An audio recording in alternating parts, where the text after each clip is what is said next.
What's good, y'all? What's good, Real Talk Squad? This is Miles, your listener talking Miles Johnson, where you know we always keep it real. Let's get straight into it, man. Like, comment, subscribe, do all that jazz. Hey, look, y'all. This Rams game was amazing to see. Shout out StubHub. I was there. Y'all saw my reaction, all that stuff. I'm still trying to get my voice back, but I might lose it again because there are some things that the Eagles offense did that was great, that I loved in that second half, but they should have never been in that position in the first place.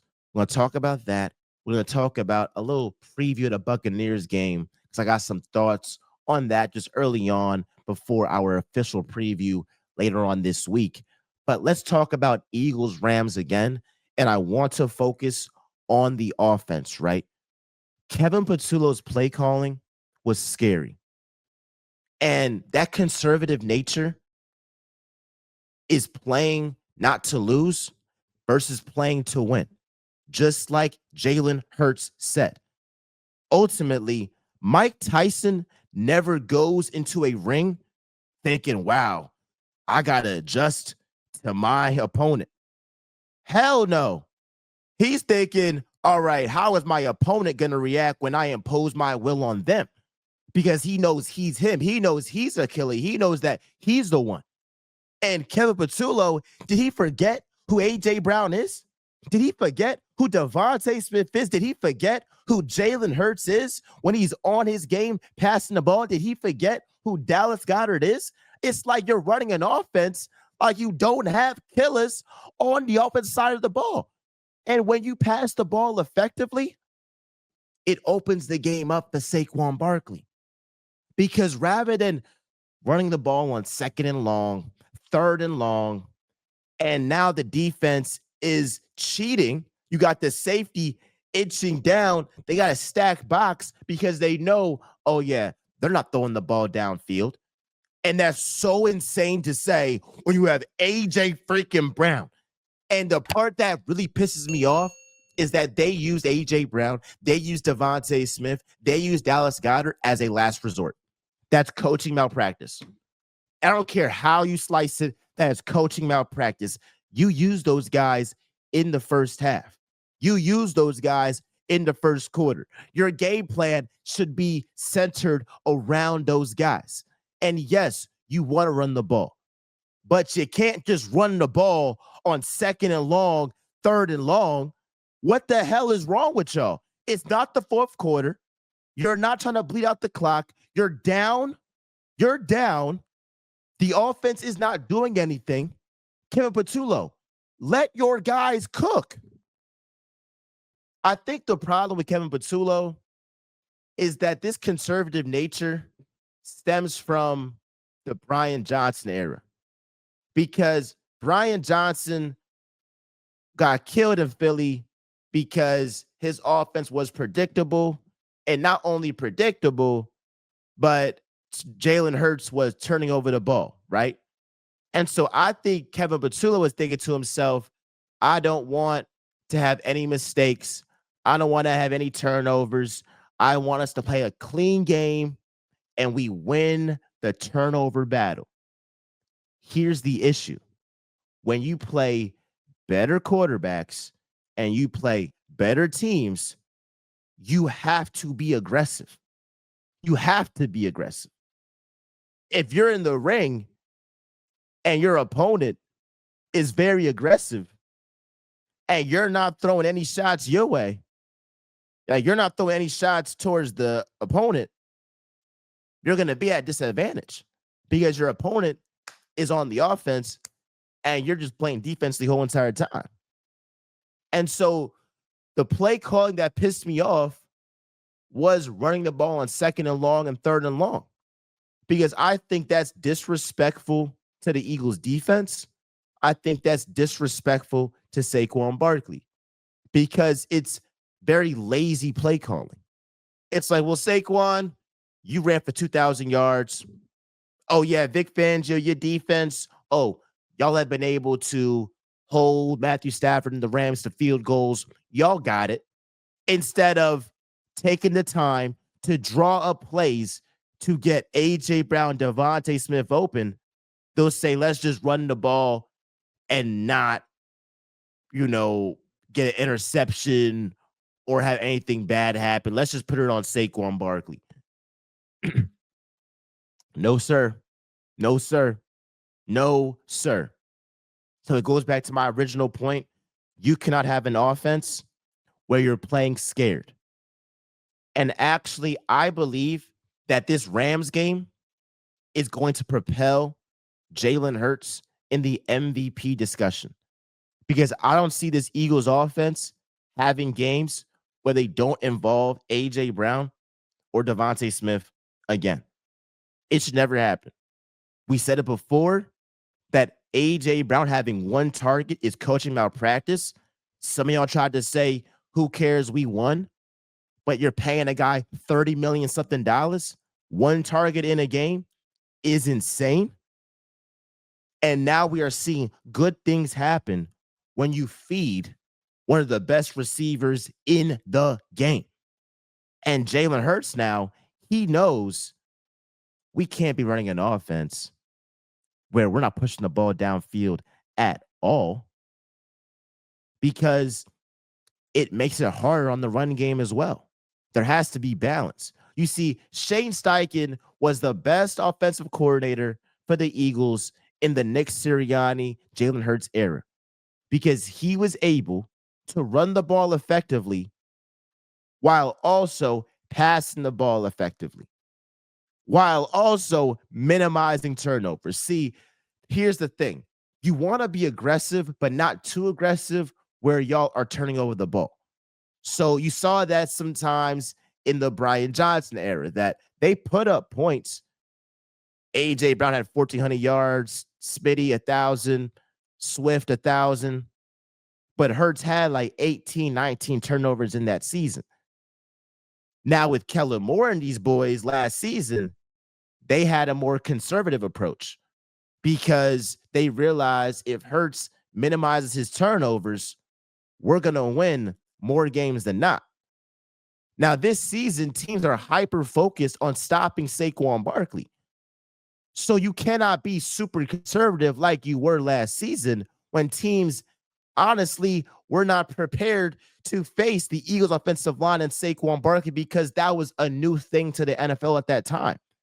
Now you have to evolve and change the game. So Shane Steichen laid out the blueprint. Have Hurts throw the ball 20, 25 times and run the ball. But when he throws the ball, he has to be a threat throwing the ball down the field. Like, it's not like Hurts just forgot how to throw the ball down the field. He has one of the prettiest deep balls in the NFL. That is a certified fact. So we have to put that in consideration and talk about that. And I keep going back to my analogy of Mike Tyson going to the ring. I'm telling you, Mike Tyson never goes into the ring worried about what the opponent is going to do. He's actually worried about what he's going to do to the opponent. And that should be the Eagles' mindset moving forward.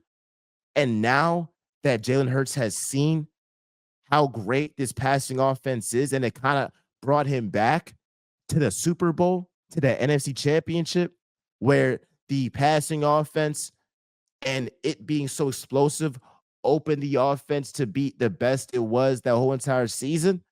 You're going to see him be more aggressive. You're going to see the Eagles offense pass more heavy, and you're going to see A.J. Brown, Devontae Smith get theirs.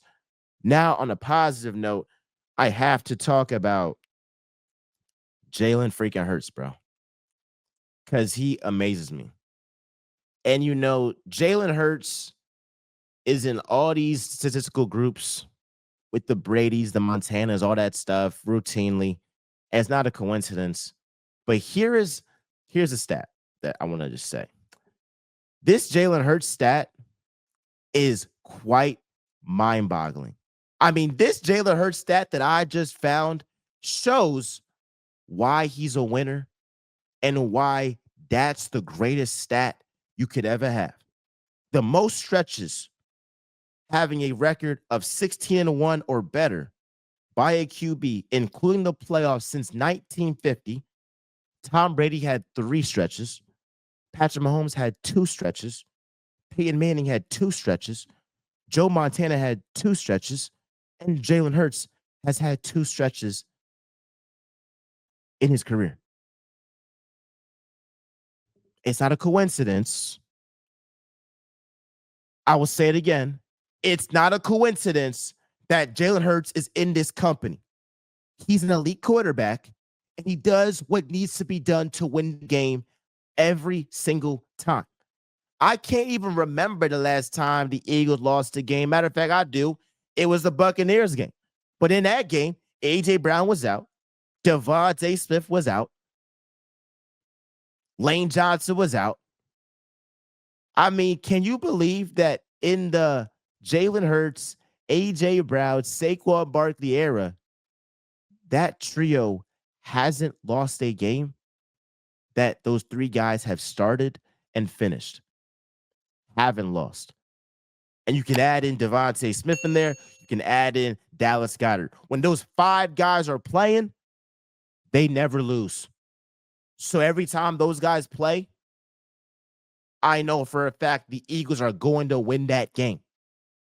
And when you have a quarterback that understands the flows of the game, he understands when to be aggressive. He understands when to pass. He understands when to be conservative and not be turnover prone. It makes the offense even better. So again, it is not a coincidence that this brother is again putting himself in categories, in company with some of the greatest quarterbacks of all time. And Jalen Hurts is going to go down as one of the greatest quarterbacks, one of the greatest winners of this time. And this is the best 20-game stretch in Eagles history, including the playoffs. From 2024 2025, they are 19-1. From 2003 to 2004, they were 18-2. From 1960 to 1961, they were 18-2. From 1948 to 1950, they were 18-2.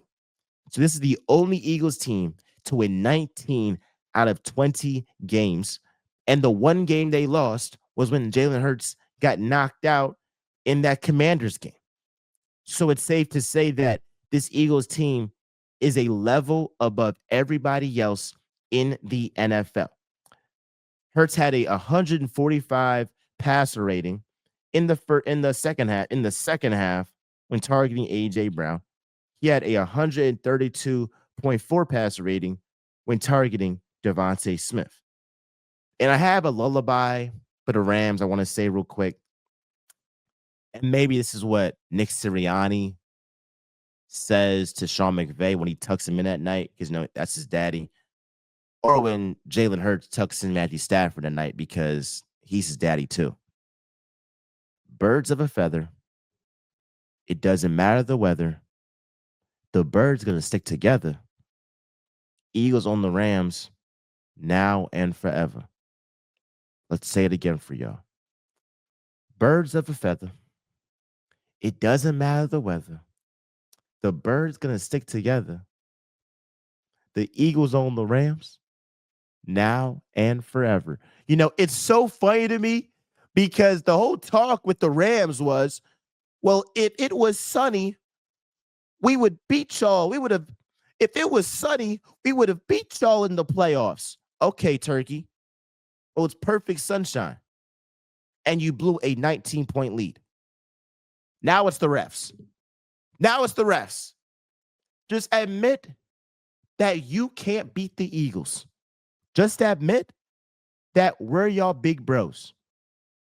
We had Con Williams out here saying he hates the Eagles. I would hate the Eagles too. If they had me fumbling, if they just kept whooping my ass, if when we thought we had him, they came up and scored 26 unanswered points and beat us. I mean, yeah, I would hate those guys too. So ultimately, the Rams are our little bros. It was funny because it was like the Eagles spired them 26 points. And it was like, all right, let's come back now. Let's stop playing. Let's stop playing with our food. And they go out here and get the job done. So nobody is worried about the Rams. We own them. It's a psychological thing. Like they could never beat us ever. The Packers, I can't trust Jordan Love in a big moment. I respect their defense. I respect Micah Parsons, but Jordan Love, I do not trust that guy to outplay Jalen Hurts. Never. Jared Goff, same thing. I respect what he did against the Ravens, and he played well, but that Ravens defense is not the Eagles defense. And I suspect in big moments, Jared Goff is not going to perform. And I got respect for the Buccaneers. I do. And the thing with the Buccaneers is you can't be in a close game with Baker Mayfield and the Buccaneers.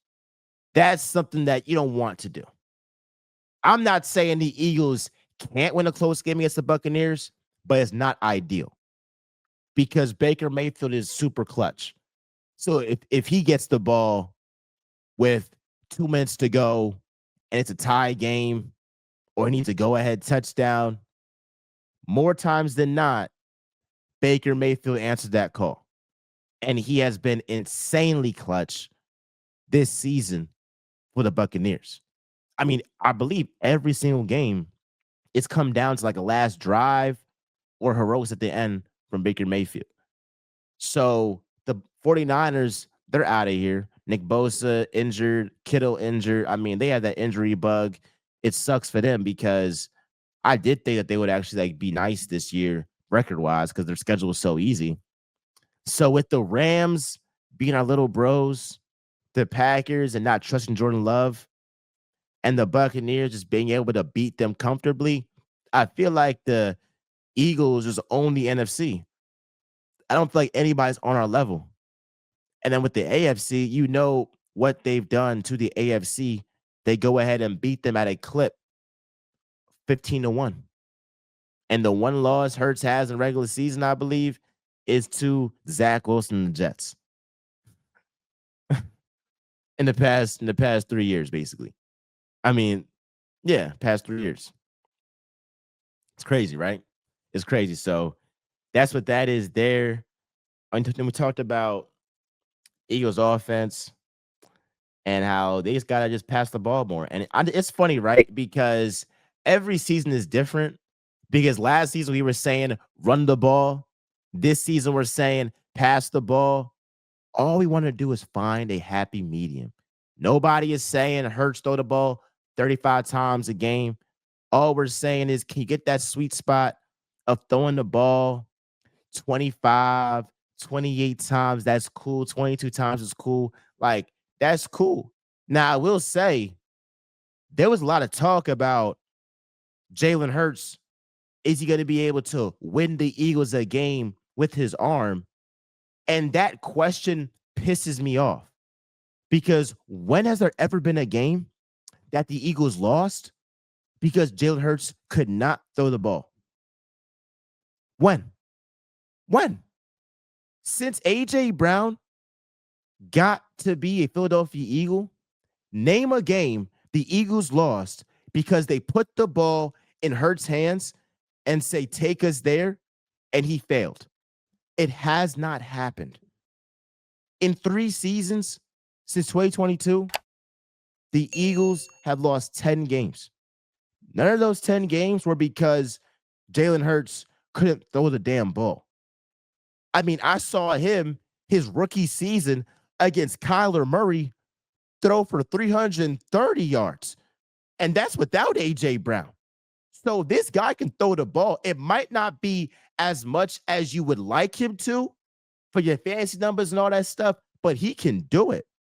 That's why Kevin Patullo used this guy. He can throw the ball. Use A.J. Brown. He can catch the ball. Like, that's all we're going to say. I would talk about that, a little bit, but that's what it's going to see. But you're going to see an MVP season out of Jalen Hurts because now the Eagles are going to be more pass heavy, and I like to see that. And I think that he's a top 4 MVP candidate at this point in the season. Let's talk about last point and talk about Isaiah Rodgers, right? Sunday was so hectic that after the Eagles game, I checked my phone, and folks were like, yo, Isaiah Rodgers just had himself a game, right? Like he had a perfect PFF grade. And I'm about to look at this game real quick just so I get all the stats right. But matter of fact, I was watching the Eagles game like in person, right? I'm in the stadium, and on like the big screen, they're showing all the games. They're showing the Bengals game, and I see it. It was like 48-10. I was like, geez, did Carson Wentz just like turn himself into 2017 Wentz? Like, what the hell is going on? And then I saw Isaiah Rodgers' stat line. Isaiah Rodgers quite possibly had the best game a defensive back has ever had. He was phenomenal. A pick six, a scoop and score, 2 forced fumbles. What the hell? A forced fumble on Jamar Chase? We're looking at this and we're saying to ourselves, Howie Roseman, you aren't perfect.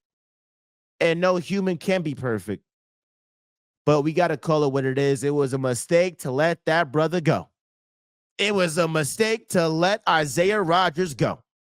And I'll give Adoree Jackson credit. He played much better in that Rams game, and we're seeing him improve game by game. But if the Eagles kept Isaiah Rodgers, who is not like he got a crazy bag from the Vikings, the Eagles could have matched that offer.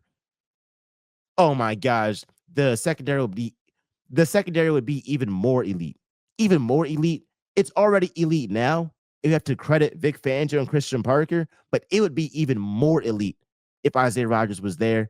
But I'm so happy that he's balling out, that Milton Williams is balling out, that Josh Sweat is balling out. You know, we're always rooting for Darius Slay. So that's what it is. But I love y'all. I appreciate y'all. Like, comment, subscribe, do all that. Jazz, share a friend, share a friend. I love y'all. I appreciate y'all. We are out.